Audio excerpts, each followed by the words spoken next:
मैं रोज़ाना अपने छोटे भाई को एक कमरे में ले जाती और दरवाज़ा अंदर से बंद कर लेती थी, जिससे मैं और मेरा छोटा भाई बहुत खुश था।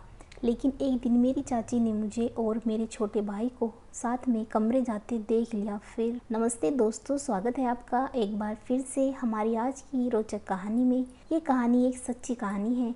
दोस्तों, कहानी शुरू करने से पहले आप सबसे एक छोटी सी रिक्वेस्ट है कि वीडियो को लाइक शेयर ज़रूर करें। दोस्तों, मेरा नाम शीतल है और मेरी उम्र 22 साल है। मैं दिखने में सांवली हूँ, पर मैं बहुत खूबसूरत हसीन हूँ। मेरे काले घने बाल जब कमर तक लहराते हैं, सब लोग की नज़र मुझ पर ही ठहर जाती है। दोस्तों, ये कहानी मेरी और मेरे छोटे भाई की है। मेरा छोटा भाई मुझसे 3 साल छोटा था। उसका नाम सूर्या है। मेरा भाई देखने में बहुत लंबा चौड़ा और स्मार्ट है। बहुत सी लड़कियां उससे बात करना चाहती है, लेकिन वह किसी पर अपनी नज़र ही नहीं डालता था। दिन भर किताबों में ही घुसा रहता था। हम दोनों भाई बहन में बहुत प्यार था। हम दोनों आपस में सब बातें शेयर किया करते थे। मेरे पापा एक कंपनी में जॉब करते थे और मम्मी हाउसवाइफ थी। ऐसे ही हमारा दिन अच्छे से गुजर रहा था।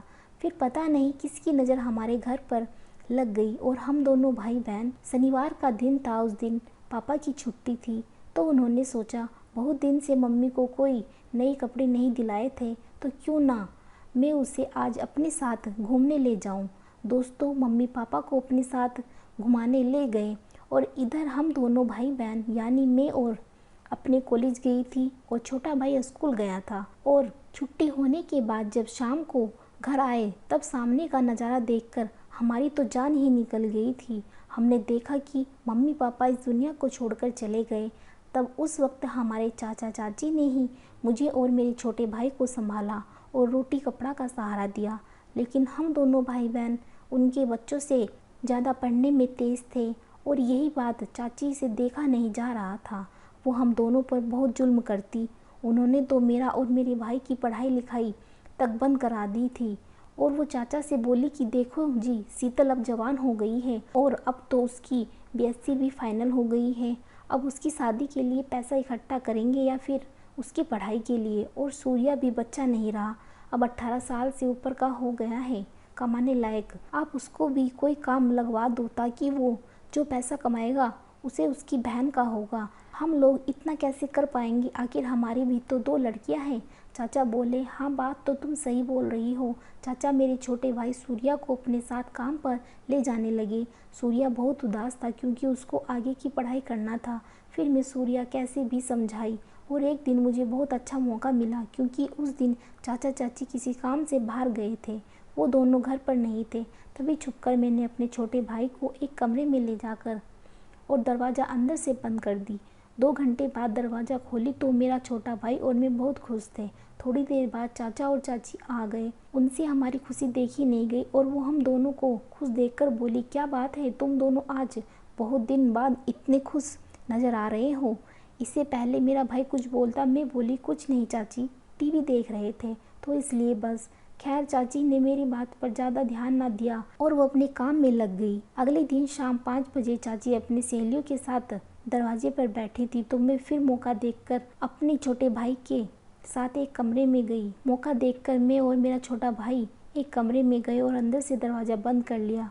उस दिन तो हम लोग आधे घंटे के बाद ही निकल आए थे क्योंकि हमारा काम ख़त्म हो गया था। 2-4 दिन हम ऐसे ही छुप छुप कर एक कमरे में जाते और दरवाज़ा बंद करके अपना काम कर लेते। अचानक एक दिन फिर चाची ने हम दोनों को एक साथ कमरे में जाते देख लिया। फिर चाची ने सोचा कि ये दोनों बंद कमरे में क्या करते हैं और उन्होंने अपने मन की बात मन में रखी और सोची कि अगले दिन मैं छिपकर देखूंगी कि भला ये दोनों अकेले बंद कमरे में क्या कर रहे हैं, भला ऐसा कौन सा काम कर रहे हैं। अगले दिन जब मैं और मेरा छोटा भाई कमरे में गए, तब चाची ने खिड़की से छिप कर देखा कि मैं अपने छोटे भाई को पढ़ा रही थी और मेरा भाई सूर्या यही चाहता था कि वो अपनी पढ़ाई पूरी करे, लेकिन उसके पास कोई ट्यूशन या किताबें नहीं थी। तब फिर मैं उसके दोस्त से बुक मांग कर पढ़ रही थी और जब ये चाची ने मुझे अपने भाई को पढ़ाते हुए देखा तो मुझे बहुत गुस्सा हुई और तुरंत कमरे में आ गई। फिर उन्होंने सामने रखी बुक फाड़ दी और कहा, मैंने कहा था ना कि तुम लोगों को पढ़ाई नहीं करनी, अब तो क्यों पढ़ रहे हो। ये सब देखकर मेरे भाई से अब रहा नहीं गया क्योंकि पहले से ही चाची बहुत जुल्म कर रही थी। अब हम ये सब सहन नहीं कर सकते थे। फिर उसने फैसला लिया कि मैं और वो दूसरे कहीं रूम लेकर रह लेंगे और कुछ काम कर अपनी पढ़ाई लिखाई पूरी करेंगे। दोस्तों, उस वक्त चाची वहीं खड़ी देखती रह गई और मैं और मेरा छोटा भाई उस घर को छोड़कर चले गए। बाहर जाकर हम लोगों ने बहुत मेहनत किया कि मैं किसी कपड़े की दुकान पर काम की। मैं अपने छोटे भाई को अच्छे से अच्छे पढ़ाई। आज मेरा छोटा भाई उत्तराखंड पुलिस में है। उसने फिर मेरी रुकी हुई पढ़ाई भी शुरू करवाई और मैं अब आज एक टीचर हूँ। दोस्तों, परिस्थिति चाहे जैसी भी हो, अगर आप ठान लें कि मुझे यह करना है तो वह कर लेंगे। बस आपके अंदर वो जज्बा होना चाहिए। उम्मीद करती हूँ आपको ये छोटी सी कहानी पसंद आई होगी। कहानी पसंद आई हो तो वीडियो को लाइक, शेयर और सब्सक्राइब जरूर कीजिए।